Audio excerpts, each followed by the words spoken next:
The wagon came through just after dawn, mud still frozen on the wheels. The driver, a man named Hollis Webb, would later tell the pastor that he had seen smoke rising from the chimney of the Mercer house, thin and grey against the November sky. He had seen washing hung on the line, stiff in the cold. He had seen the barn door standing open, as it always did when morning work was underway. What troubled him, he said, was not what he saw, but what he did not see. No movement, no sound, only smoke and washing and an open door, arranged as if for a photograph of rural life that no one had bothered to inhabit. This was in western Pennsylvania, in the hill country south of Erie, where the land rose and fell in long waves of limestone and shale. The year was 1887. The Mercer farm sat 3 miles from the nearest neighbor, tucked into a hollow where a spring-fed creek ran between stands of oak and hickory. The house was built of limestone blocks quarried from the property itself, with narrow windows and a slate roof that had weathered 40 winters. Behind it stood a barn of weathered planks, a smokehouse, a spring house, and a small family cemetery, surrounded by a low wall of stacked stone. The Mercers had owned this land since before the war, the old war, the one that had emptied the countryside of young men and filled it back up with silence. Thomas Mercer had returned from Antietam with a limp and a determination to live quietly. He had married Rebecca Stall, daughter of a German family that farmed the next valley over. They had 4 children. The oldest, Martin, was 23 that November. Then came Sarah, 21. Then the twins, Anna and Samuel, 19 years old. A practical family, a quiet family, the kind that attended church without fail, that paid debts promptly, that spoke little and worked steadily, the kind that drew no attention. When Hollis Webb drove his wagon past the farm that morning, he felt compelled to stop, not by any dramatic premonition, but by something smaller and stranger. The sense that the scene before him was somehow incorrect, like a word misspelled in a familiar text. He climbed down from the wagon and approached the house. The door was unlatched. Inside, the kitchen was warm. A fire burned low in the stove. The table was set for breakfast. 6 places, 6 bowls, a pitcher of milk that had not yet soured. The chairs were pushed back, as if everyone had risen at once and simply walked away. Hollis called out. His voice filled the rooms and went unanswered. He found Thomas Mercer in the barn, pitching hay into the stalls with steady, mechanical movements. The older man turned when Hollis spoke his name, but his expression remained distant, untroubled.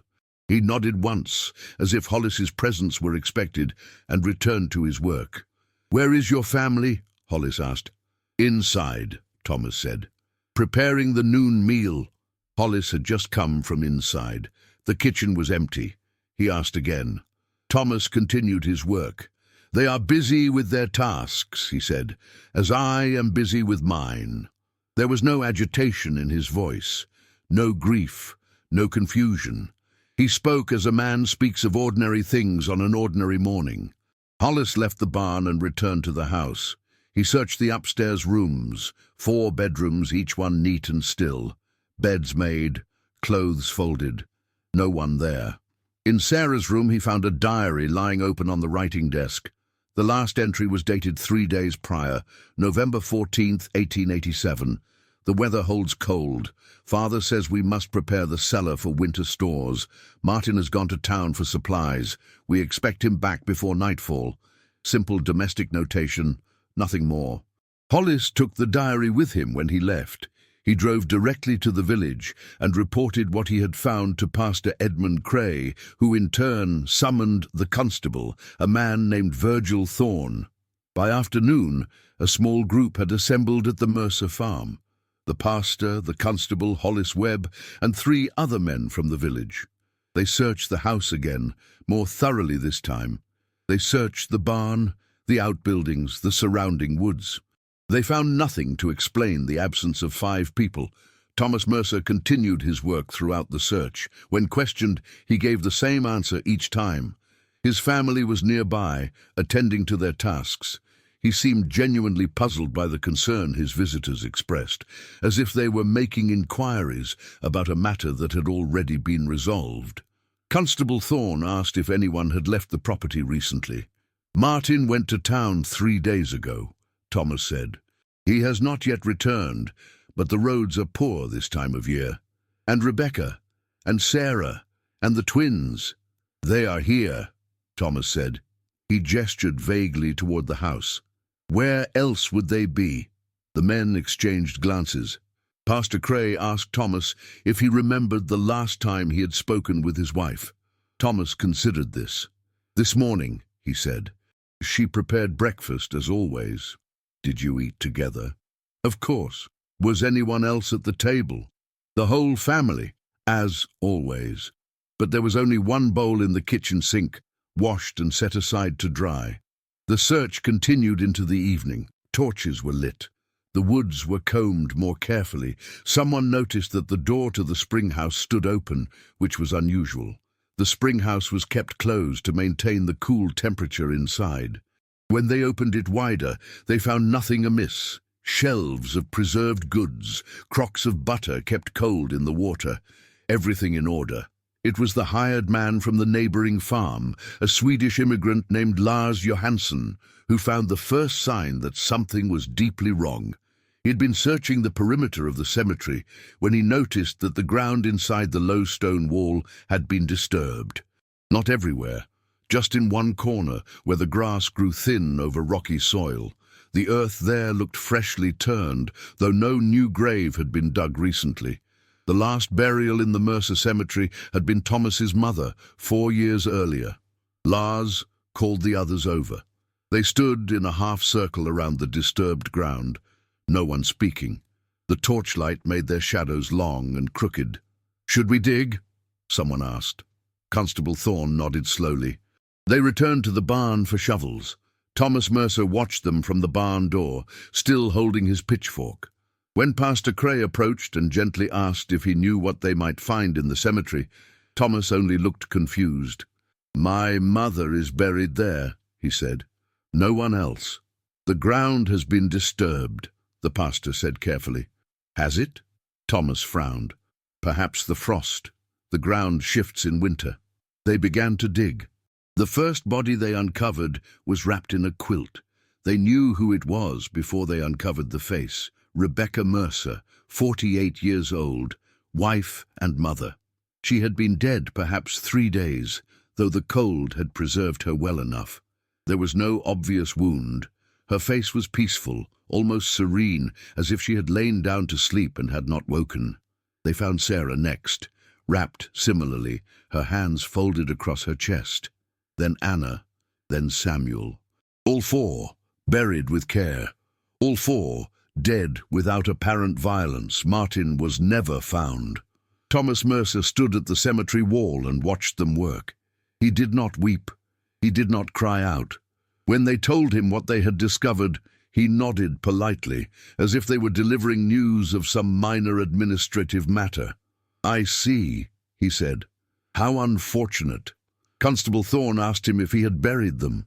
"I must have," Thomas said. "Who else would have done it?" "When did they die?" Thomas looked thoughtful. "I'm not certain. Recently, I believe." "How did they die?" "I don't know." "Did you kill them?" Thomas seemed genuinely surprised by the question. "No," he said. "Why would I do such a thing?" He was taken into custody that night. He did not resist. As they led him away from the farm, he turned back once to look at the house, the barn, the dark shape of the cemetery wall. "Someone should bank the fire," he said, "and the cattle will need to be fed in the morning." The events at the Mercer farm occupied the village through the winter of 1887 and into the spring of 1888. The bodies were examined by Dr. Hiram Welch, who had served as the county physician for 19 years.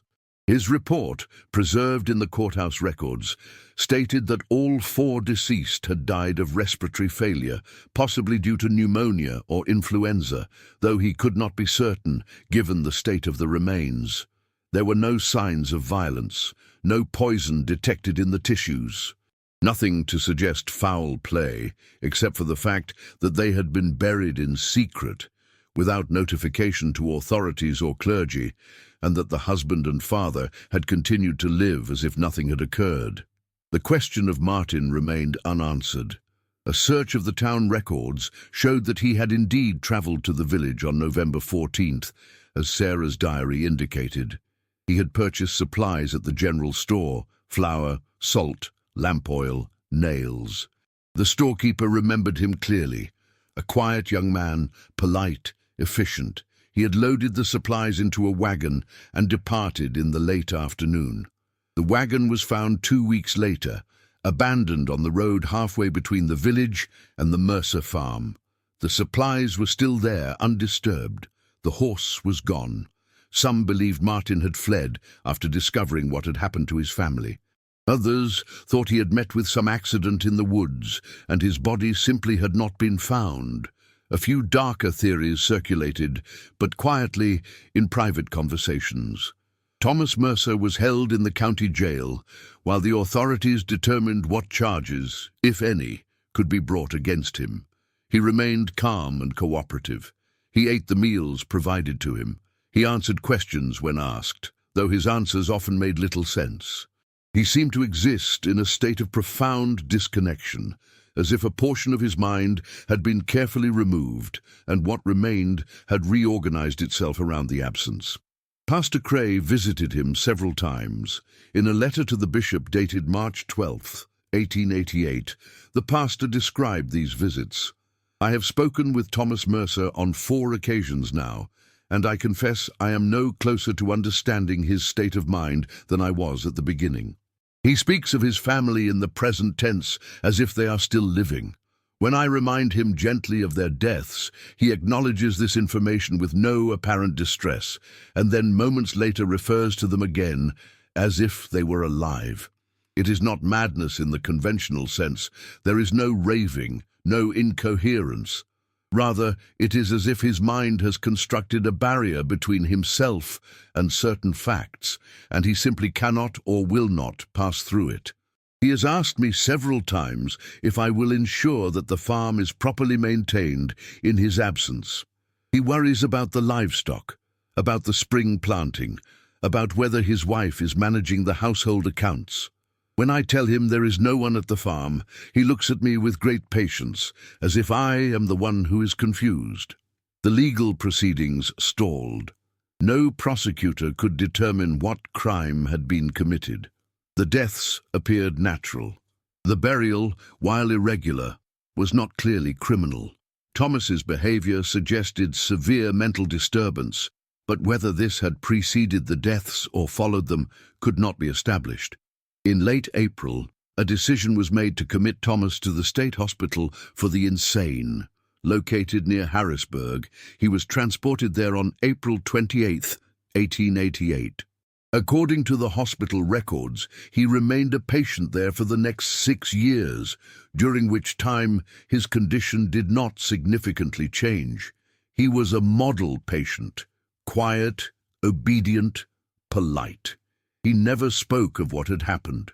When asked about his family, he described them as if they were well and thriving, waiting for him to come home.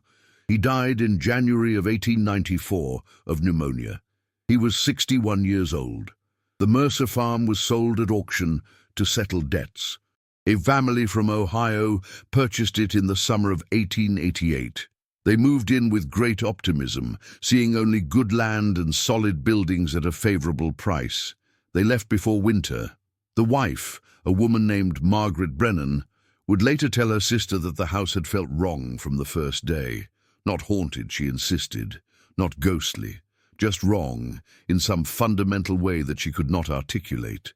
She described waking in the night to the sound of footsteps on the stairs, but finding no one when she investigated. She described the sense of being watched from empty rooms.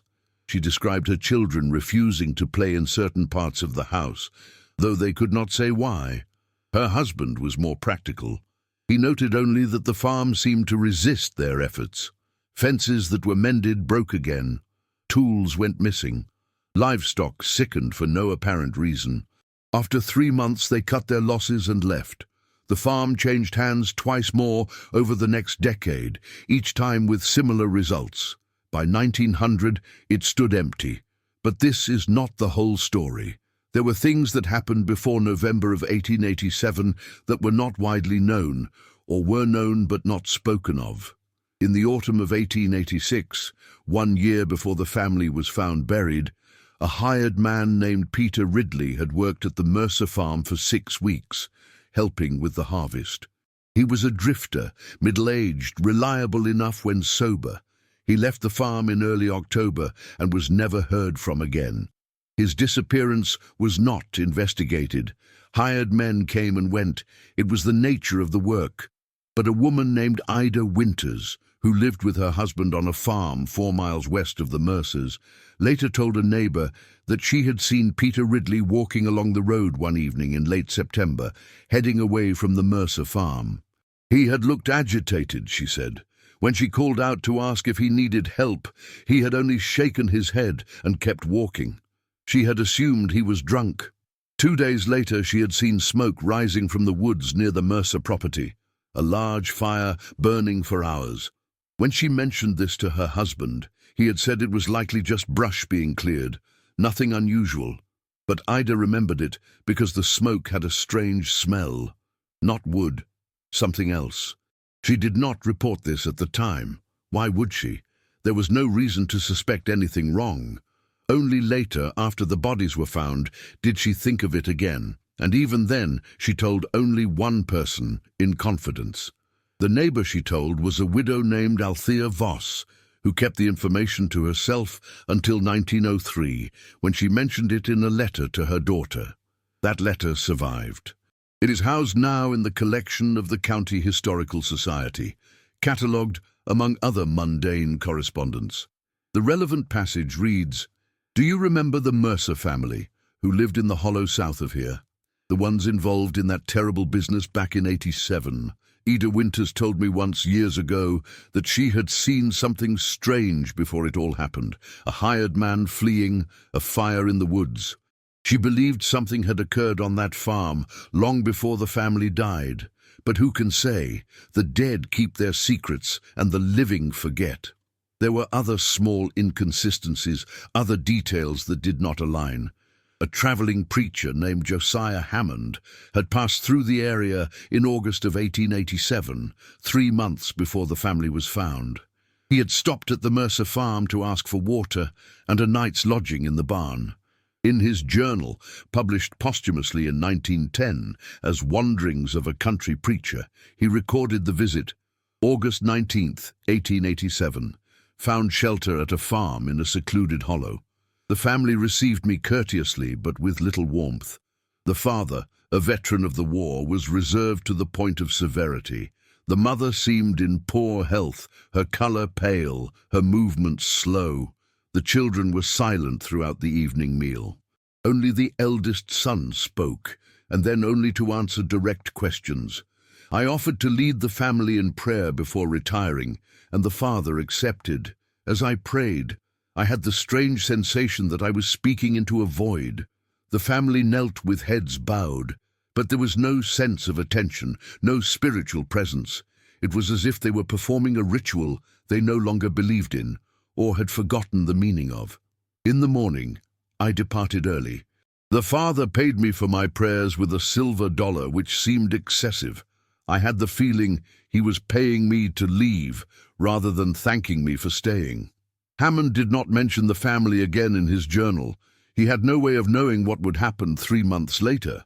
But the detail of the silver dollar is interesting. It suggests that Thomas Mercer, even then, was eager to maintain distance from outsiders. Or perhaps he was already concealing something. The question that haunted the village in the years after the discovery was not what had happened. The deaths, while tragic, appeared to have been natural. But why Thomas had responded the way he did? Why had he buried his family in secret? Why had he continued to live as if they were still alive? Why had he set the table for 6, spoken of them in the present tense, maintained the fiction of a functioning household? Dr. Welch offered a medical explanation. In his personal notes, He speculated that Thomas had suffered a severe psychological break, possibly triggered by the shock of losing his entire family in rapid succession to illness.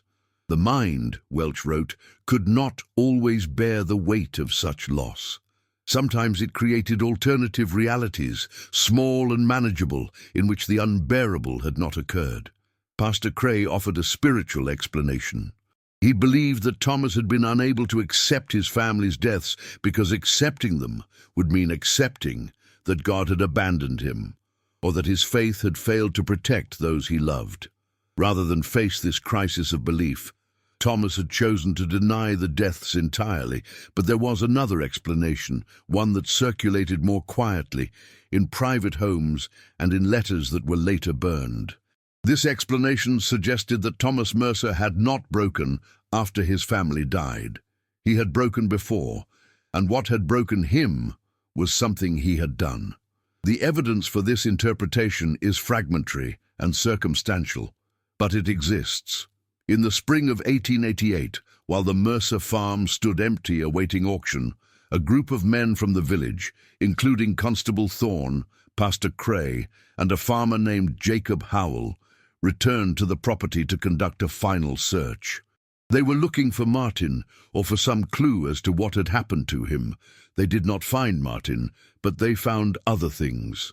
In the cellar beneath the house, hidden behind stacks of empty crates, they discovered a cache of items that seemed to have no obvious purpose. Lengths of rope, stained and frayed, several large knives cleaned but showing signs of long use, a leather apron, also stained, and a journal, handwritten, filled with notations that made no immediate sense. The journal was examined by Pastor Cray. He later described it as a record of agricultural experiments, notes on animal husbandry, crop rotation, soil composition. But there were also passages that disturbed him, though he would not elaborate on their content. He recommended that the journal be destroyed, and it was. No official record of this discovery exists. The men who were present agreed not to speak of it publicly, out of respect for the dead, and to avoid sensationalizing an already tragic situation. But Jacob Howell, 20 years later, would tell his son about it. The son, in turn, recorded the conversation in a memoir that was never published, but was deposited with the county archives in 1952. According to this account, the journal contained detailed descriptions of Thomas Mercer's efforts to improve his livestock through selective breeding and controlled feeding. But the language used was strange, clinical, detached, and there were references to specimens that did not seem to correspond to any animals on the farm. Jacob Howell, in the account his son recorded, expressed his belief that Thomas had been conducting experiments on more than just livestock. He did not say this explicitly, but the implication was clear. And then there was the matter of the fire. Several people in the village had noticed over the years that Thomas Mercer periodically burned large quantities of material in a pit behind the barn. This was not unusual. Most farms maintained a burn pit for disposing of waste. But the smoke from the Mercer burn pit had a distinctive smell, acrid and unpleasant, that carried for miles when the wind was right. A veterinarian named Simon Kessler, who had visited the farm in 1885 to treat a lame horse, later recalled that he had asked Thomas about the burn pit. Thomas had explained that he was disposing of diseased animal carcasses to prevent the spread of infection to the rest of the herd. This was a sensible precaution, but Kessler noticed that the burn pit was far larger than would be needed for such a purpose, and that it showed signs of frequent heavy use. He mentioned this to no one at the time. It was only after the events of 1887 that he thought of it again, and by then he could not be certain whether his memory was accurate or had been colored by subsequent knowledge. These details, taken together, paint a picture of a man who had been engaged in activities that he wished to keep hidden. What those activities were, exactly, cannot be known with certainty. The physical evidence was destroyed or lost. The journal was burned. Thomas himself never spoke of it, but the suspicion remained. And it was this suspicion, never proven, never fully articulated, that gave rise to the stories that began to circulate in the years after the farm was abandoned. The stories did not speak of Thomas Mercer directly. Instead, they spoke of something else, something that lived in the hollow where the Mercer farm stood, something that preyed on families, something that moved unseen through the woods and fields, bringing madness and death. The stories called it different names. Some called it the Hollow Man, others called it the Walker, some simply called it the Thing in the woods. But everyone who told the stories agreed on certain points. It was drawn to isolation, to families that lived far from their neighbors. It entered homes at night. It took people one by one, starting with the weakest. And it left behind a single survivor, driven mad, who would live out their days insisting that nothing had happened, that the family was still whole, still alive. The stories were never written down. They were told in kitchens and barns, in low voices, always with the caveat that this was just folklore, just superstition, nothing to be taken seriously. But the farm remained empty, and no one could be persuaded to live there. In 1911, a developer from Pittsburgh purchased the property with plans to subdivide it and sell lots for summer cottages. The main house was to be demolished and the land cleared. The work crew arrived in June. They began by removing the outbuildings, the barn, the smokehouse, the spring house. They worked efficiently, without incident. When they started on the main house, however, things changed. The foreman, a man named Douglas Crane, later reported that the men became increasingly reluctant to enter the house. They complained of headaches, of nausea, of a persistent feeling that they were being watched. Several men quit. Others refused to work alone inside the building. Crane was unsympathetic. He was paying good wages and expected the work to be completed on schedule. On the morning of June 18th, one of the workers, a young man named Timothy Shaw, was found unconscious in the cellar. He had apparently fallen from the top of the cellar stairs and struck his head. He was taken to the hospital, where he remained in a coma for 3 days before dying. The coroner ruled the death accidental. There was no evidence of foul play, but the other workers refused to continue. They claimed that Timothy had not fallen. They claimed he had been pushed, not by any person they could see, but by something they could feel, a presence, a force, a will that wanted them gone. Crane tried to hire a new crew. No one would take the job. Word had spread. The house was left half demolished. The developer abandoned the project. The property reverted to the county for unpaid taxes. It stands empty still. There is a road that runs past the site now, a paved road, modern, well-maintained. The hollow where the Mercer farm once stood is visible from the road, if you know where to look. The foundation of the house is still there, overgrown with brambles and young trees. The cemetery remains, though the wall has collapsed in places and the markers are difficult to read. No one stops. Local historians, when asked about the Mercer farm, will provide the basic facts. A family died in 1887. The circumstances were unusual. The property has been abandoned for over a century. They will mention the stories, but only in passing, with the implied understanding that such stories are not to be taken seriously. But there is one detail that the historians rarely mention, perhaps because it does not fit neatly into any category of explanation. In 1932, during the Depression, a man named Eugene Cross was hiking through the area when he became disoriented and lost his way. Night fell before he could find the road.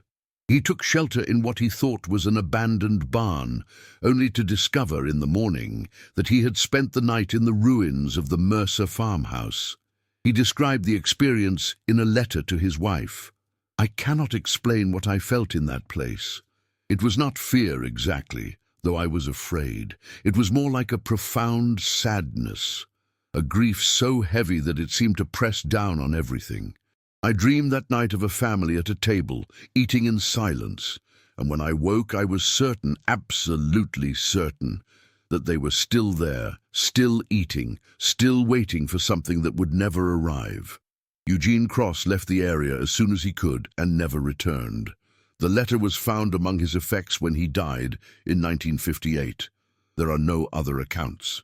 The Mercer farm exists now only as a point on old maps, a name in archived documents, a story that is sometimes told but rarely believed. And perhaps that is sufficient.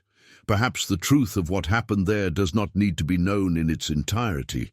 Perhaps it is enough to acknowledge that a family lived and died, and that the living could not or would not make sense of it, and so created other stories, easier stories, stories about forces beyond human understanding.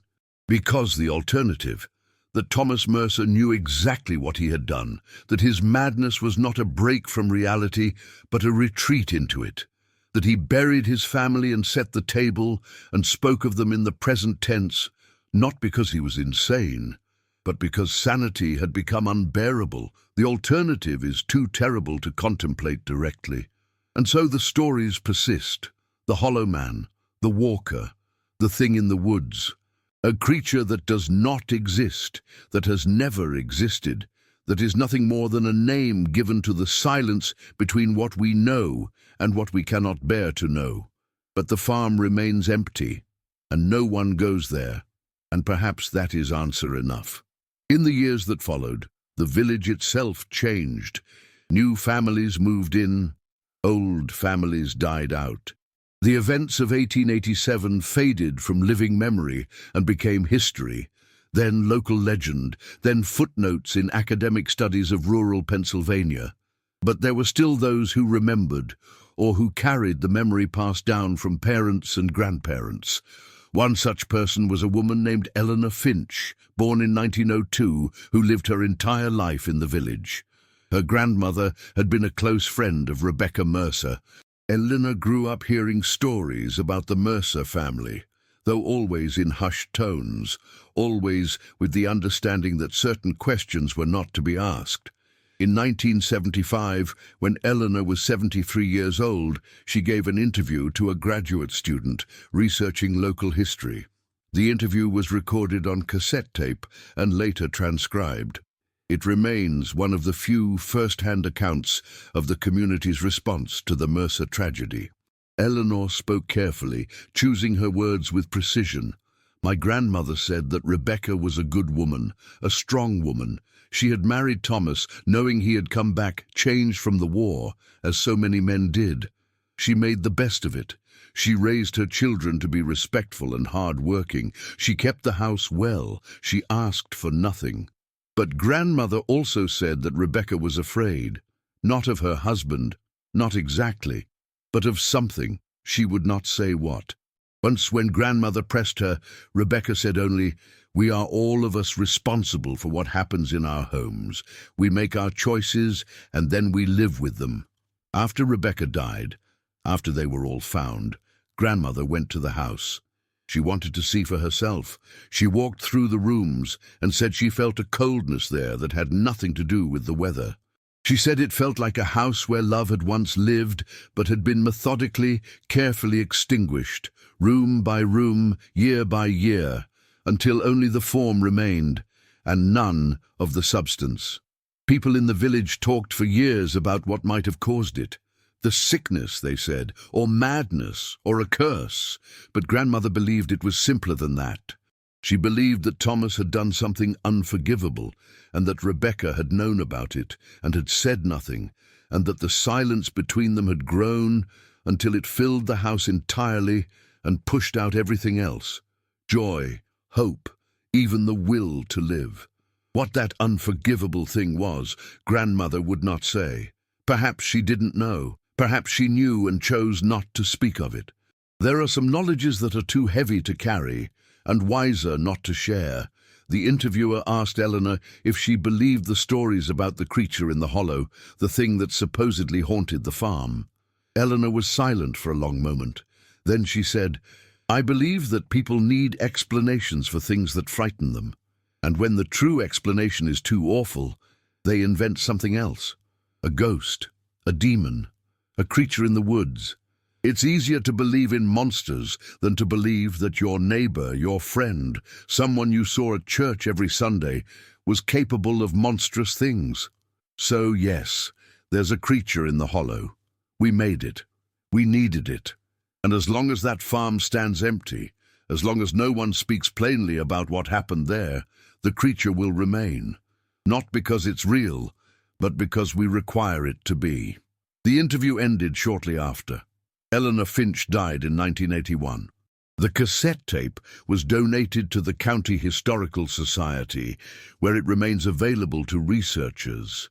Few have listened to it.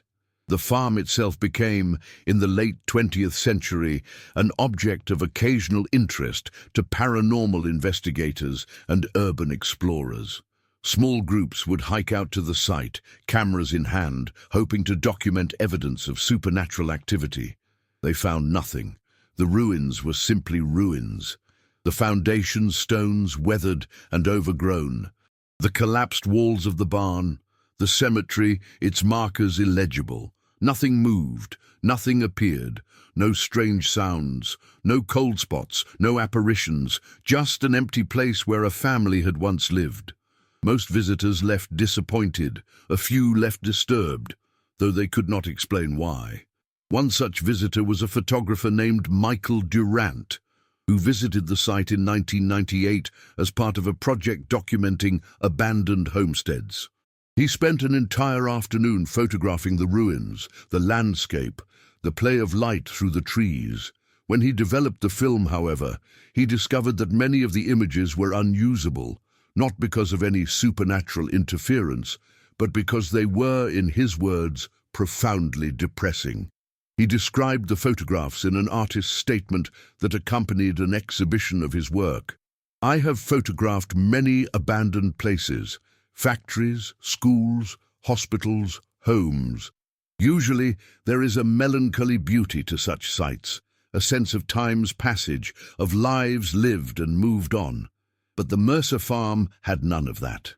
The photographs looked dead. Not abandoned, but dead, as if the place itself had been killed. And what remained was only a corpse, slowly decaying.